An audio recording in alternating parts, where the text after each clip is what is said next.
সন্ধ্যায় সদরঘাট লঞ্চ টার্মিনালে অনেক বড় বড় লঞ্চ দাঁড়িয়ে আছে। যাত্রীরা বাড়ি ফিরতে হল ছাড়বে। একটা পরিবার তাদের সবকিছু নিয়ে লঞ্চে উঠতে যাচ্ছিল। তাড়াতাড়ি করো, লঞ্চ ছাড়তে আর দেরি নেই। অনেক যাত্রী ছোট ছোট নৌকা দিয়ে বড় লঞ্চে উঠছিল। সাবধান, লঞ্চের কাছে যাও। তাড়াহুড়ো করে যাত্রীরা নৌকা থেকে লঞ্চে উঠছিল। জায়গা দাও, আমাকে আগে উঠতে দাও। দুইটা বড় লঞ্চ খুব কাছাকাছি ছিল। একটা ছোট নৌকা তাদের মাঝখান দিয়ে যাওয়ার চেষ্টা করছিল। হঠাৎ দুই লঞ্চের মাঝখানে নৌকাটা চাপা পড়ে গেল।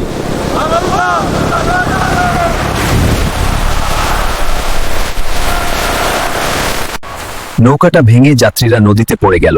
সবাই চিৎকার করছিল। লঞ্চের উপর থেকে লোকজন লাইফ বয় ও দড়ি ফেলে সাহায্য করছিল।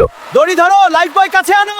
একজন মা তার ছোট ছেলেকে জড়িয়ে ধরে সাঁতার কাটার চেষ্টা করছিলেন। আমার চাচা।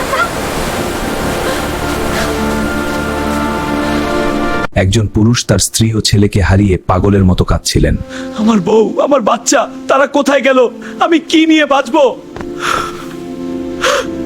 লঞ্চের উপর সবার চোখে পানি, অনেকের আহাজারি কলিজায় লাগার মতো। আমাদের রক্ষা করো। হায় রে, কি হলো আমাদের? রাতে উদ্ধারকারী নৌকাগুলো নদীতে খুঁজে বেড়াচ্ছিল।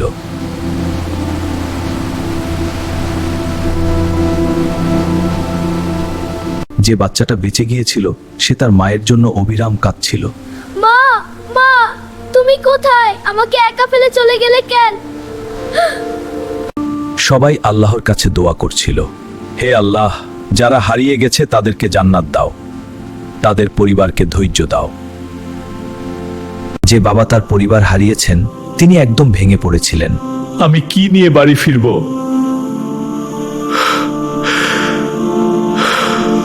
সদরঘাটের এই ঘটনা আমাদের শেখায় তাড়াহুড়ো আর অসাবধানতা কতগুলো পরিবারকে চিরকালের জন্য ভেঙে দিতে পারে। জীবন খুব ছোট, আল্লাহর উপর ভরসা রেখে সাবধানে চলুন।